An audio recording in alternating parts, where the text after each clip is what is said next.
Doctor Zakir Naik. আমার নাম Jerry Thomas. আমি ওসমানিয়া ইউনিভার্সিটিতে সাংবাদিকতার উপর রিসার্চ করছি। আমরা কয়েকজন বন্ধু মিলে একটা ওয়েবসাইট খুলেছি সাক্ষীটাইম.com। আপনার কাছে আমার প্রশ্ন, 1 নাম্বার, আমি সবসময় জানতাম যে হাদিস ছাড়া কোরআন অসম্পূর্ণ। এখন আপনি অন্য ধর্মগ্রন্থের কথাও বললেন, আপনি বাইবেলের কথাও বললেন, কিন্তু বাইবেল বলছে যে যীশুখ্রিস্টকে বিশ্বাস করে না সে খ্রিস্ট বিরোধীদের দলে সামিল হয়। এটা একটা ভবিষ্যৎবাণী। আমি এমনও শুনেছি যে হাদিস বলছে যে মোহাম্মদ জাদুবিদ্যার সাহায্য নিয়েছিল। এখানে আপনার বক্তব্যটা কি? ভাই, আপনি প্রশ্ন করলেন আর আপনি বেশ কিছু মন্তব্য করলেন। আপনি বললেন যে আপনি জানেন যে হাদিস ছাড়া পবিত্র কোরআন অসম্পূর্ণ।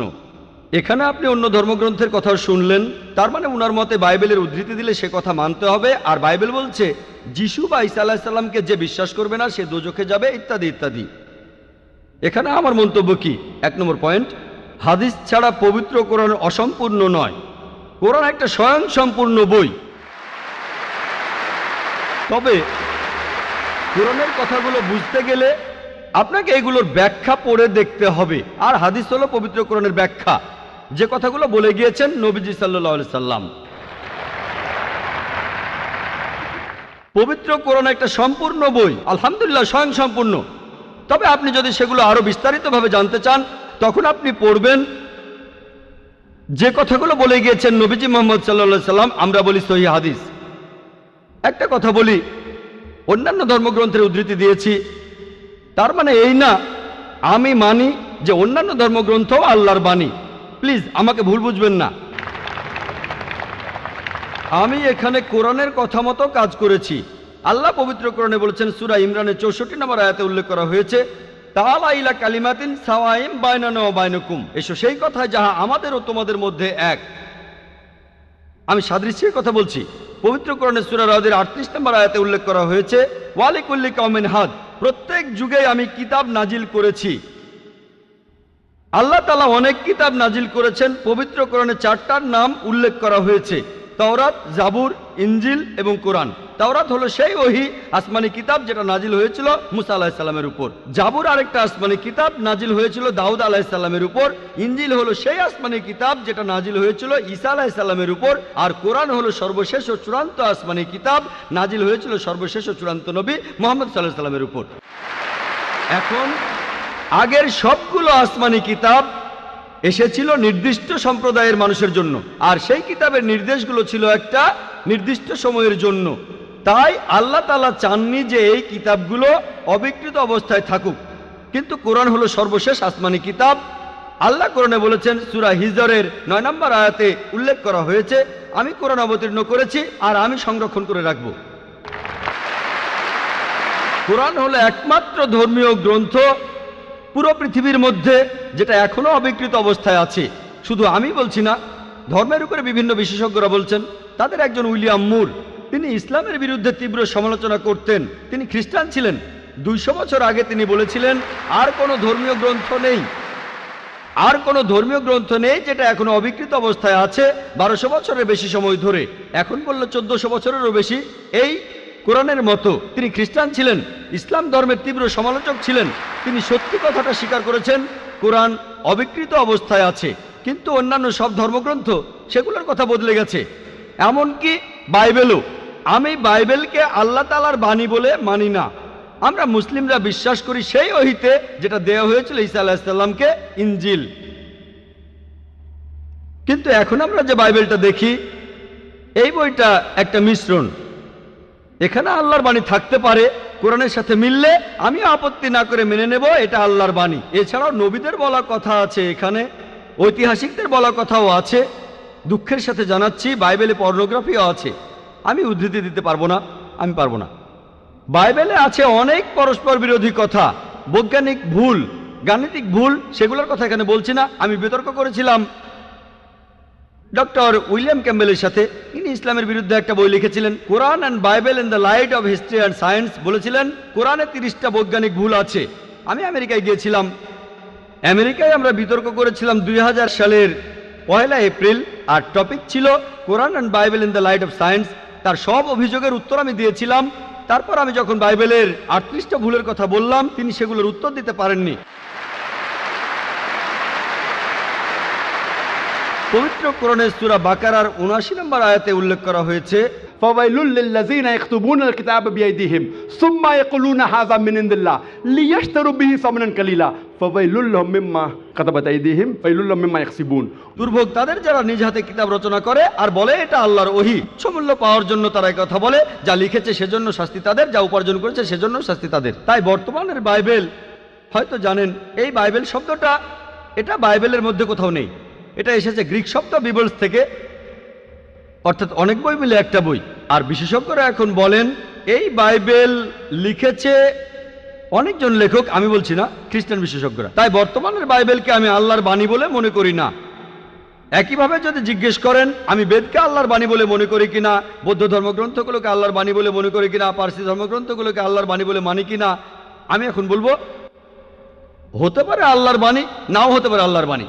আল্লাহ সুবহানাহু ওয়া তাআলা অনেক ওহী নাজিল করেছেন, অনেক কিতাব, কোরআনে 4টার নাম উল্লেখ আছে, তবে এছাড়াও আছে যেমন সুফে ইব্রাহিম, এরকম অনেক আছে। আমি এখানে বলবো হতে পারে হিন্দু ধর্মগ্রন্থ হতে পারে আল্লাহর বাণী, হতে পারে বৌদ্ধ ধর্মগ্রন্থ সেগুলো আল্লাহর বাণী, তারপর পার্সি ধর্মগ্রন্থ আল্লাহর বাণী হতে পারে, কিন্তু আসমানি কিতাব হলেও সেগুলো নির্দিষ্ট জাতি আর নির্দিষ্ট সময়ের জন্য।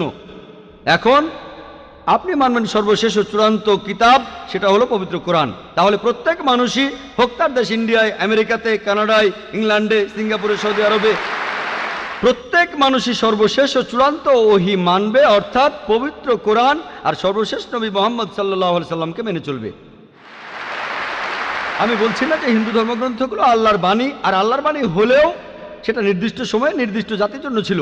হিন্দু বিশেষজ্ঞরাও বলেন তাদের ধর্মগ্রন্থ পরিবর্তন হয়েছে, বৌদ্ধ বিশেষজ্ঞরাও বলেন তাদের ধর্মগ্রন্থ পরিবর্তন করা হয়েছে। প্রত্যেক ধর্মের বিশেষজ্ঞরাই, শুধু ইসলাম বাদে সবাই বলে যে তাদের ধর্মগ্রন্থে পরবর্তীতে কথা বদলানো হয়েছে, পরিবর্তন করা হয়েছে। তবে আমি যদি এখানে তর্কের খাতিরে মেনেও নেই এটা আল্লাহ তাআলার বাণী, যদি এমনটা হয় আর সেই ধর্মের অনুসারীরা তারা মানে এটা আল্লাহ তাআলার বাণী, তাহলে সেই ধর্মগ্রন্থ তাদের অক্ষরে অক্ষরে মানা উচিত। বৌদ্ধরা যদি মানে তাদের ধর্মগ্রন্থ আল্লাহ তাআলার বাণী, হিন্দুরা যদি মানে তাদের ধর্মগ্রন্থ আল্লাহ তাআলার বাণী, খ্রিস্টানরা যদি মানে তাদের ধর্মগ্রন্থ আল্লাহ তাআলার বাণী, তাহলে আপনাদের ধর্মগ্রন্থেই বলা হয়েছে আপনাদের মেনে চলতে হবে সর্বশেষ নবীর কথা, মুহাম্মদ সাল্লাল্লাহু আলাইহি সাল্লামের কথা। আপনি তো মনে করেন এটা আল্লাহ তাআলার বাণী, আমি মনে করি হতেও পারে আবার নাও হতে পারে।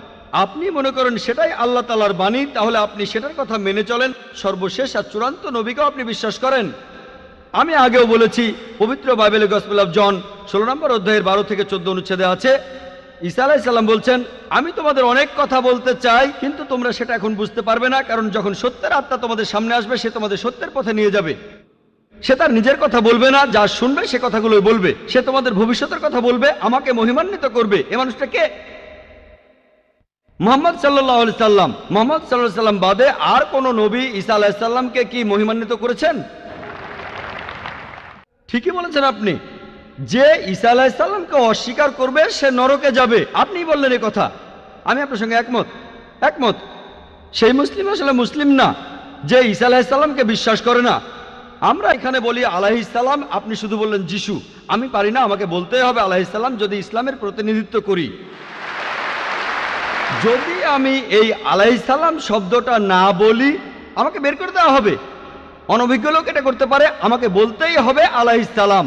তাহলে সেই মুসলিম আসলে মুসলিম না যে ঈসা আলাইহিস সালামকে বিশ্বাস করে না। আমরা মানি যে ঈসা আলাইহিস সালাম হচ্ছেন আল্লাহ সুবহানাহু ওয়া তাআলার প্রেরিত রাসূল। বিশ্বাস করি তিনি অলৌকিকভাবে জন্মেছিলেন কোনো পুরুষের হস্তক্ষেপ ছাড়াই, যেটা অনেক আধুনিক খ্রিস্টানি বিশ্বাস করে না। আমরা মানি যে তিনি আল্লাহর আদেশে মৃত মানুষকে জীবিত করেছিলেন। আমরা মানি যে তিনি আল্লাহর আদেশে জন্মান্ধ কুষ্ঠরোগীদের সুস্থ করেছিলেন। মুসলিম আর খ্রিস্টানরা এখানে এক। তবে আমি জানি আপনি কি বোঝাচ্ছেন।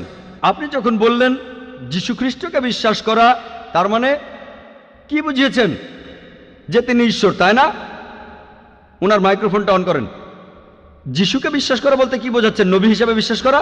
যিশুর এই কথাটা বিশ্বাস করি, আমি সত্য আর জীবনের একমাত্র পথ। এ কথার মানে কি? এর মানে যীশু খ্রিস্ট হলেন ঈশ্বর। ভাই এবারে বাইবেলের উদ্ধৃতি দিলেন, জনে আছে এই কথাটা। আমি আপনাকে রেফারেন্সটা বলছি, রেফারেন্সটা আমি বলছি, সমস্যা নেই। রেফারেন্সটা কি? জনের 14 নম্বর অধ্যায়। আপনিই বললেন। অনুচ্ছেদ? আমাকে বাইবেল দেখে বলতে হবে। জনের 14 অধ্যায়ের 16 অনুচ্ছেদ। ঠিক আছে? 16 নাম্বার না, 6 নাম্বার অনুচ্ছেদ, 16 নাম্বার না। সরি মিস্টার নায়েক, আমাকে বাইবেল শেখানো লাগবে না।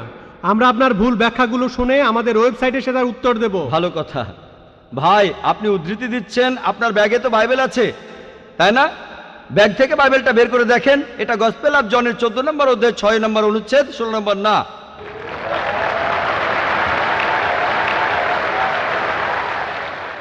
আর আপনি বললেন ঈসা মসীহ আলাইহিস সালাম তিনি বলেছেন যে তিনি ছিলেন ঈশ্বর। আপনার প্রশ্নতে পরে আসছি, প্রশ্নের উত্তরটা দেওয়ার আগে আমি একটা কথা বলে নিই। আমি বাইবেল পড়েছি, গোটা বাইবেলের মধ্যে পরিষ্কারভাবে বলা এমন একটা কথাও নেই যেখানে যিশু বা ঈসা আলাইহিস সালাম নিজে বলেছেন আমি ঈশ্বর আর আমার উপাসনা করো।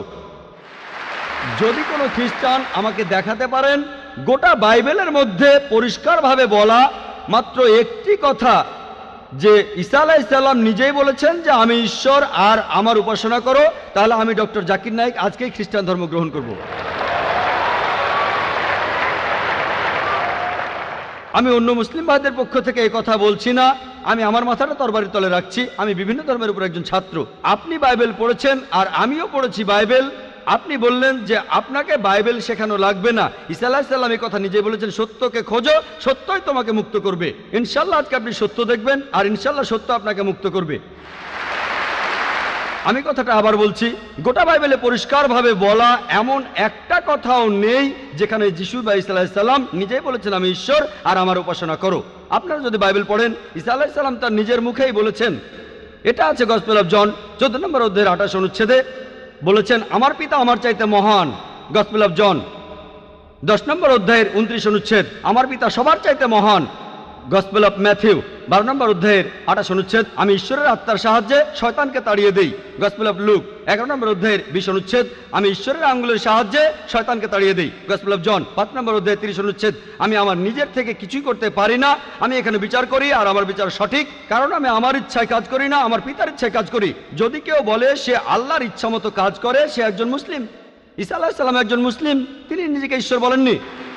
বুক অব অ্যাক্টসে পরিষ্কার বলা আছে 2 নম্বর অধ্যায়ের 22 অনুচ্ছেদ বলা হয়েছে হে ইসরায়েলের সন্তানেরা একথা শোনো, নাজারেত শহরের যিশু ঈশ্বর প্রেরিত একজন পুরুষ তোমাদের মাঝে, সে অনেক অলৌকিক কাজ করবে, সেগুলো তাকে ঈশ্বর করাবেন, তোমরা তার সাক্ষী থাকবে।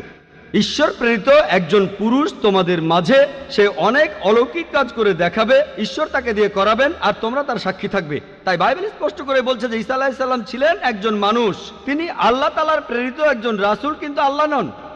গোটা বাইবেলের মধ্যে পরিষ্কারভাবে এমন একটা কথাও নেই যেখানে ঈসা আলাইহিস সালাম নিজেই বলেছেন যে আমি ঈশ্বর আমার উপাসনা করো।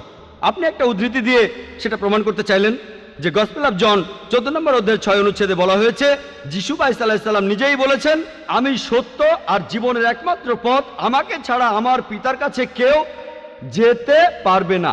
এখানে প্রসঙ্গ ছাড়া উদ্ধৃতি দিচ্ছেন। লোকজন পবিত্রকরণের আয়াত নিয়ে প্রসঙ্গ ছাড়া উদ্ধৃতি দেয় দুর্নাম করতে। একইভাবে খ্রিস্টান মিশনারিরা বাইবেলের প্রসঙ্গ ছাড়া উদ্ধৃতি দেয়। আপনাকে একটা সত্য কথা বলি, আপনার বাইবেলটা খোলেন, যদি সন্দেহ থাকে বাইবেলটা খোলেন, প্রসঙ্গ জানতে 1 নম্বর অনুচ্ছেদটা পড়েন। গসপেল অফ জন 14 নম্বর অধ্যায়ের 1 অনুচ্ছেদ বলছে যে তোমরা ভয় পাচ্ছ কেন? যিশু বা ঈসা আলাইহিস সালাম বলছেন যদি তোমরা ঈশ্বরকে বিশ্বাস করো তাহলে আমাকে বিশ্বাস করো। আমার পিতার রাজ্যে অনেক প্রাসাদ আছে, আমি সেখানে গিয়ে তোমাদের জন্য জায়গা তৈরি করব। আমি যখন যাব আমি তখন বলবো। শিষ্যরা বলল আপনি কোথায় যাবেন? তোমরা জানো না আমি কোথায় যাব? তারা বলল না। তখন শিষ্যরা বলল যে আমাদের পথ দেখান, আপনি যেখানে যাবেন। তখন যিশু বা ঈসা আলাইহিস সালাম বললেন আমি সত্য আর জীবনের একমাত্র পথ। শিষ্যরা তখন বলল ঈসা আলাইহিস সালামকে যে আমাদের সেই পথ দেখান। ঈসা আলাইহিস সালাম তখন বললেন আমি সত্য আর জীবনের একমাত্র পথ, আমাকে ছাড়া আমার পিতার কাছে কেউ যেতে পারবে না। আমরা মানি যে নবীগণ যখন এসেছিলেন প্রত্যেক নবী ছিলেন সত্য আর জীবনের দেখানো পথ, সেই নবীদের ছাড়া কোনো মানুষই আল্লাহর কাছে যেতে পারতো না। আর যীশু খ্রিস্টের সময়ে আমি বাইবেলের কথা মানছি, যিশু বা ঈসা আলাইহিস সালাম তিনিই ছিলেন সত্য আর জীবনের একমাত্র পথ। যীশু খ্রিস্টের শিক্ষা ছাড়া কোনো মানুষই তখন আল্লাহর কাছে যেতে পারতো না। মুসা নবীর সময়ে তিনি ছিলেন সত্য আর জীবনের পথ। মুসা আলাইহিস সালামের শিক্ষা ছাড়া কোনো মানুষই আল্লাহর কাছে যেতে পারতো না। এখন দেখেন ঈসা আলাইহিস সালাম নিজেই বলেছেন আমি তোমাদের অনেক কথা বলতে চাই, শিষ্যদের বলছেন, এটা আছে গসপেল অফ জন 16 নম্বর অধ্যায়ের 12 থেকে 14 অনুচ্ছেদে। আমি তোমাদের অনেক কথা বলতে চাই, কিন্তু তোমরা সেগুলো এখন বুঝবে না, কারণ যখন সেই সত্যের আত্মা আসবে সে তোমাদের সত্যের পথে নিয়ে যাবে। সে তার নিজের কথা বলবে না, যা শুনবে সে কথাই বলবে। সে তোমাদের ভবিষ্যতের কথা বলবে, আমাকে মহিমান্বিত করবে। আর এখন দেখবেন, ভালো করেই দেখবেন যে নবীজি মুহাম্মদ সাল্লাল্লাহু আলাইহি সাল্লাম তিনি সত্য আর জীবনের একমাত্র পথ। মুহাম্মদ সাল্লাল্লাহু আলাইহি সাল্লাম যা শিখিয়েছেন সেগুলো ছাড়া কেউ আল্লাহর কাছে যেতে পারবে না। আর মুহাম্মদ সাল্লাল্লাহু আলাইহি সাল্লাম ছিলেন